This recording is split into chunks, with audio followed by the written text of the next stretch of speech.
Video में बात करेंगे जुलाई महीने की बेस्ट सेलिंग 15 7 सीटर गाड़ियों की, जहां इस बार 7 सीटर गाड़ियों को दबा के खरीदा गया है। बावजूद इसके कोई भी प्रीमियम 7 सीटर टॉप 3 की पोजीशन पर बैठी हुई किसी भी गाड़ी को हिला नहीं पाती। तो 15th पोजीशंस पर आई है मारुति की इन्विक्टो, जिसकी जुलाई महीने में 351 यूनिट्स बिकी है, जिसको इनोवा हाई क्रॉस की रिबैज गाड़ी होने का फायदा कम और नुकसान ज्यादा भुगतना पड़ा है। जितनी लग्जरी फील हाई क्रॉस गाड़ी ऑफर करती है, पता नहीं क्यों मारुति इन्विक्टो के साथ लोगों को वो आराम नजर नहीं आता। इस प्राइस में जितना ट्रस्ट टोयोटा पर दिखता है, मारुति पर भूल कर भी नहीं बन पाता। तभी तो पेट्रोल हाइब्रिड इंजन की एक साइलेंट कार होकर और मारुति के मार्का के साथ आकर भी ये गाड़ी कम ही बिक पाती है। इसके बाद 14th पोजीशंस पर आई है टोयोटा की रूमियोन, जिसकी जुलाई महीने में 576 यूनिट्स बिकी है, जो कि मारुति अर्टिगा की कॉपी गाड़ी होने का खामियाजा भुगतती है। एक और जहां टोयोटा की गाड़ियों को मारुति वाले रीबैज्ड करके नहीं बेच पा रहे हैं, वही मारुति की गाड़ियों को बेचने में टोयोटा वालों को भी एसिडिटी हो जाती है। तभी तो रीबैज्ड नाम का ये खाली पेट वाला कैप्सूल किसी भी कंपनी की ना तो गैस दूर कर पाता है और ना ही कब्ज।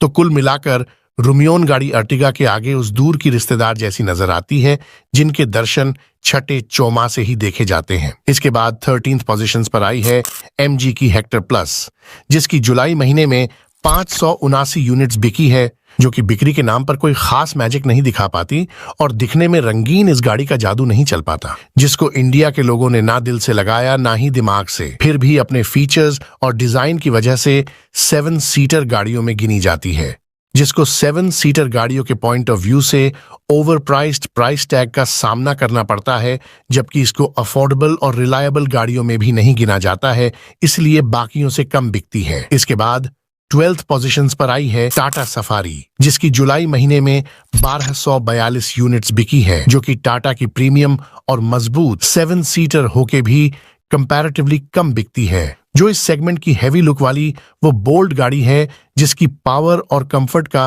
कोई तोड़ नहीं। लेकिन टाटा की गाड़ियां जहां 10 लाख के बजट में सबकी नजर में रहती है, पता नहीं 10 लाख के बजट के बाहर इन गाड़ियों को क्यों मोतियाबिंद की नजरों से देखा जाता है। टाटा अपने प्रेजेंट कस्टमर को अच्छे से कन्विंस नहीं कर पाती, जिस वजह से इस कंपनी से जुड़ने वाले भावी कस्टमर इनसे जुड़कर भी नहीं जुड़ पाते। तभी तो सफारी जैसी प्रीमियम गाड़ी भी टॉप 10 की लिस्ट से बाहर ही नजर आती है। इसके बाद 11th पोजीशंस पर आई है हुंडई अल्कजार, जिसकी जुलाई महीने में 1419 यूनिट्स बिकी है, जिसने जून के मुकाबले इस बार बेटर परफॉर्म किया है और 12th पोजीशन से 11th पोजीशन पर आ गई है, जो कि हुंडई की वो प्रीमियम गाड़ी है जो काउंटिंग में कम जरूर दिखती है, लेकिन जिस प्राइस पॉइंट पर आती है ये सेल्स हुंडई के लिए अच्छी हो जाती है, जिसको वही गिने चुने लोग ही खरीदते हैं, जो हुंडई के अलावा बाकी ब्रांड पर कम ही जाते हैं। लेकिन क्रेटा गाड़ी की तरह अपडेट की गई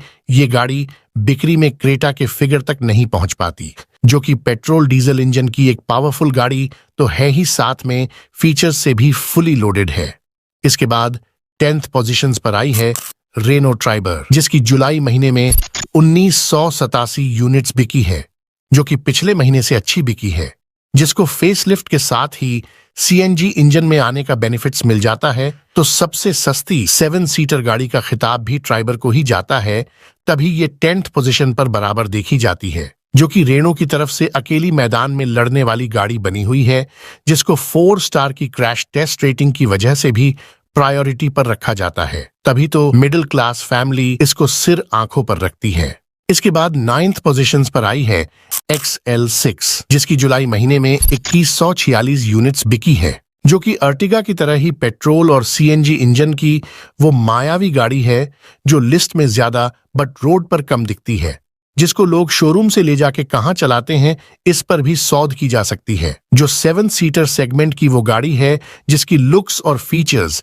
इसको मारुति के कुनबों से अलग कर देती है। तभी तो ये मारुति की गाड़ी होकर भी रॉयल फील ऑफर करती है और रिस्पेक्टेड सेल्स अचीव करती है, जिस वजह से ट्रेंडिंग गाड़ी ना होकर भी टॉप 10 7 सीटर गाड़ियों में रहती है। इसके बाद 8th पोजीशंस पर आई है टोयोटा की फॉर्च्यूनर, जिसकी जुलाई महीने में 3233 यूनिट्स बिकी है, जो कि पिछले महीने से ज्यादा बिकने के साथ ही सेम पोजीशन पर बनी हुई है, जिसने इस सेगमेंट में आने वाली बहुत सी गाड़ियों को गर्मी में भी रजाई ओढ़वाने का काम किया है। तभी तो कोई भी गाड़ी इसके टेम्परेचर को फेस नहीं कर पाती। जो इंडिया को रिप्रेजेंट करने वाली वो गाड़ी है जो अमीरों और गरीबों के बीच की खाई को दिखाती है और नाम से बिक जाती है, जिसको इस सेगमेंट में कोई भी गाड़ी कंपटीशन नहीं दे पाती। तभी तो ये अनबीटन बिकती है। इसके बाद 7th पोजीशंस पर आई है XUV 700, जिसकी जुलाई महीने में 7054 यूनिट्स बिकी है, जिसको लुक वाइज बेहतरीन दिखने की वजह से महीने दर महीने अच्छी पोजीशन पर देखा जाता है,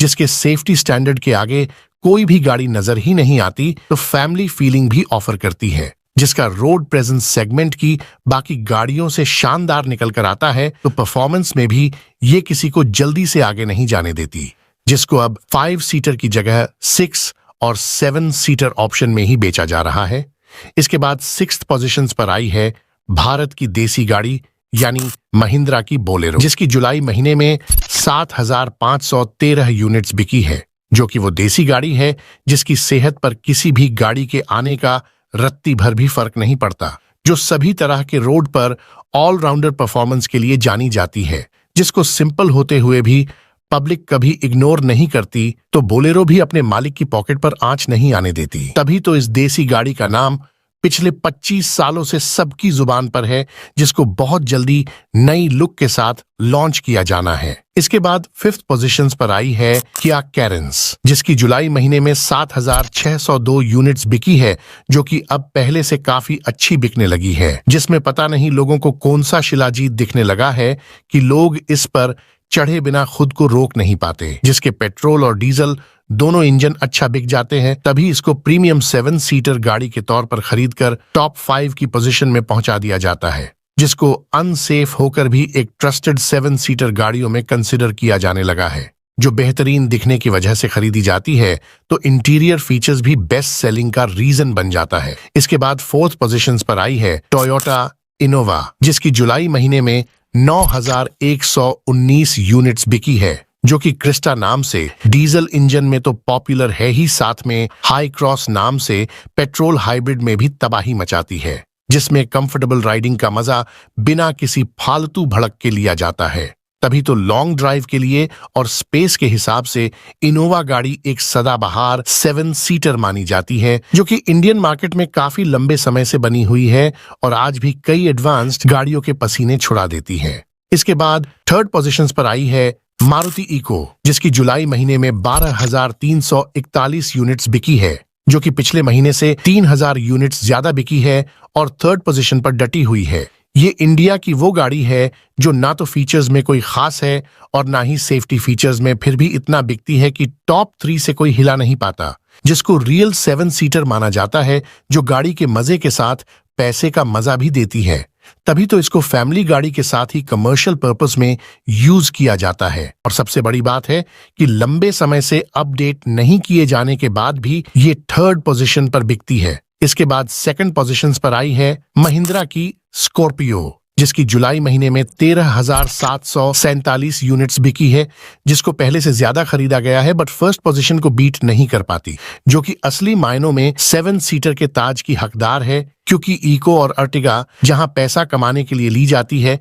इसको लेने के बाद पैसों की आउटगोइंग स्टार्ट हो जाती है, जिसको खरीदते टाइम ना तो हैसियत की परवाह की जाती है और ना ही पैसों की। मतलब जिसने कभी अल्टो तक को ड्रीम नहीं किया हो, वो भी अचानक से स्कॉर्पियो में बैठा हुआ दिख जाता है। तभी तो ये गाड़ी कॉस्टली होकर भी वैगनार की तरह बिकती है। इसके बाद 1st पोजीशंस पर आई है मारुति अर्टिगा, जिसकी जुलाई महीने में 16,604 यूनिट्स बिकी है, जो कि पिछले महीने से ज्यादा बिकी है और सबसे ज्यादा बिकने वाली 7 सीटर बन जाती है। ये गाड़ी भी इको गाड़ी की तरह ही पैसा कमाने के लिए खरीदी जाती है, तो एज पर्सनल भी, जिसको फैमिली गाड़ी के साथ ही बुकिंग पर्पस या टैक्सी में चलाने के लिए खरीदा जाता है। तभी ये गाड़ी इतनी मात्रा में सेल्स निकाल पाती है कि इसके आसपास कोई 7 सीटर नजर ही नहीं आती। सो ये थी जुलाई महीने की बेस्ट सेलिंग 7 सीटर गाड़ियां। एंड आपको कौन सी 7 सीटर अच्छी लगती है, कमेंट्स में जरूर बताएं।